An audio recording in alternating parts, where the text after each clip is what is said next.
Ecclesiastes chapter 4, the vanity of oppression, isolation, and rivalry. Ecclesiastes chapter 4 shifts its focus from personal reflection on time, wisdom, and human limitation to the social realities of life under the sun. It presents a sobering examination of oppression, ambition, isolation, companionship, and the instability of human success. The chapter paints a realistic picture of a world marked by injustice and relational brokenness, while also pointing toward the value of community and the limits of individual striving. The chapter begins with a deeply unsettling observation about oppression. The writer looks at the suffering of the weak and sees tears without comfort.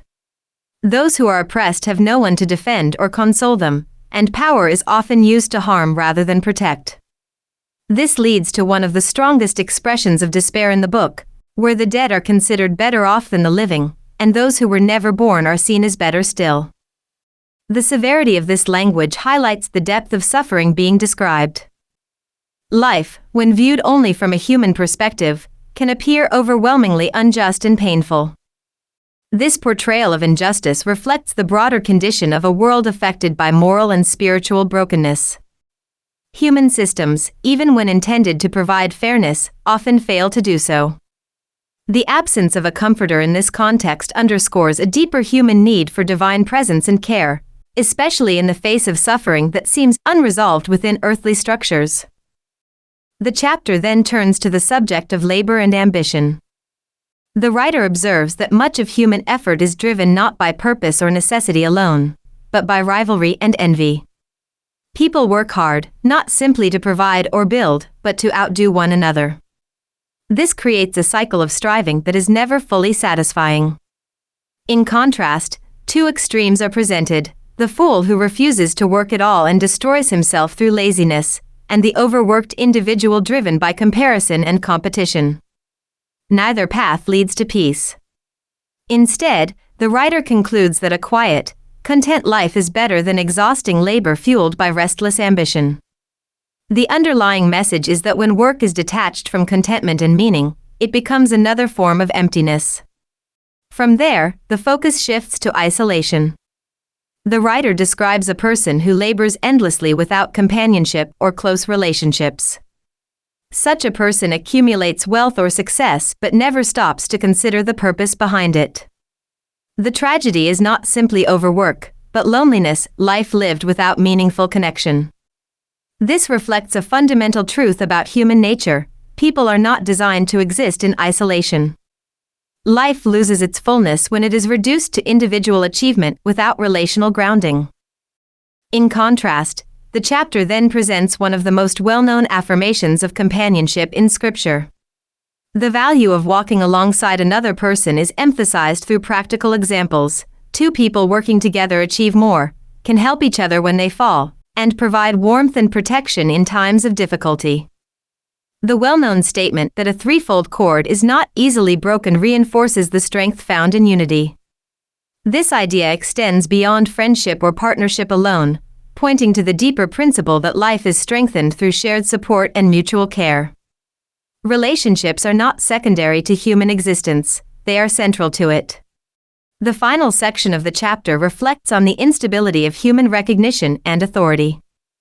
A shift in power is described, where a young and wise individual replaces an older ruler who no longer listens to correction. Yet even this rise to prominence is not lasting. Those who come later do not remember or honor the one who once held influence. This highlights the fleeting nature of popularity, leadership, and public approval. What seems significant in one generation is often forgotten in the next. Earthly recognition, therefore, cannot serve as a stable foundation for meaning or identity. Taken as a whole, Ecclesiastes chapter 4 presents a realistic and sometimes sobering portrait of human society. It acknowledges the presence of injustice, the emptiness of envy-driven ambition, the danger of isolation, and the temporary nature of power. Yet it also affirms the deep importance of companionship and shared life.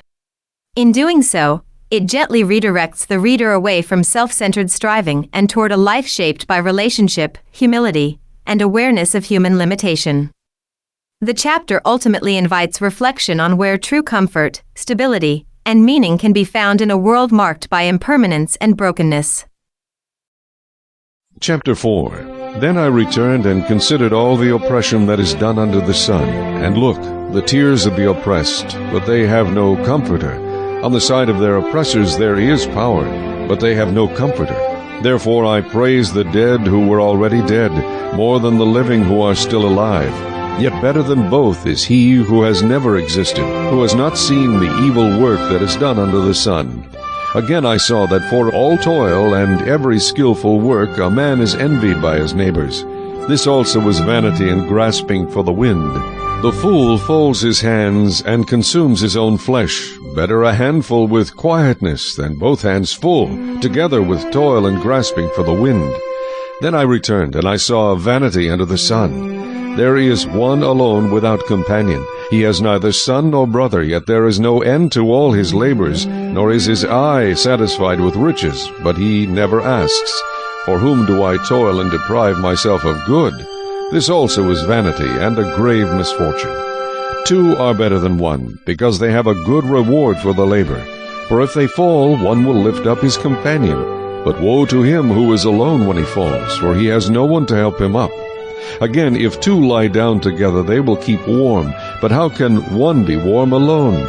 Though one may be overpowered by another, two can withstand him, and a threefold cord is not quickly broken. Better a poor and wise youth than an old and foolish king who will be admonished no more. For he comes out of prison to be king, although he was born poor in his kingdom. I saw all the living who walk under the sun. They were with the second youth who stands in his place. There was no end of all the people over whom he was made king. Yet those who come afterward will not rejoice in him. Surely this also is vanity and grasping for the wind.